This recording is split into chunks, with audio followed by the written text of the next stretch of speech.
Alors on est à l'entrée du musée de la bande dessinée à Angoulême. On a décidé de vider le musée de sa présentation traditionnelle, l'histoire de la bande dessinée, la technique, enfin, toutes ces choses-là, et de rendre hommage à Charlie en faisant l'histoire et l'art de Charlie Hebdo.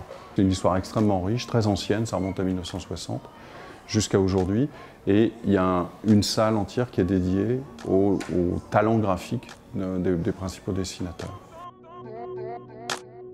Ici, ça s'appelle une histoire de Charlie Hebdo.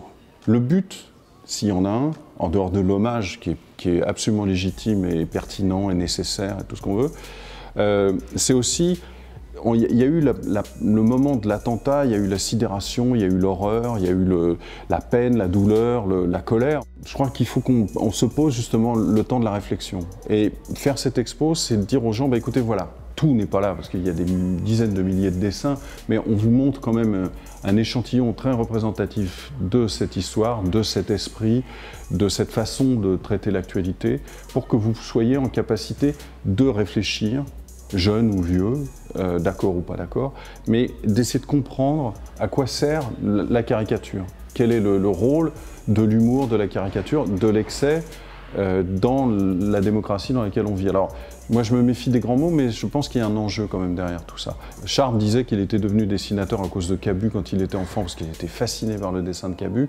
Je pense que cette sensibilité, elle existe un peu partout et on peut la retrouver. Et je pense qu'on la retrouvera dans les nouveaux supports, sur le net, etc. Ça me semble évident.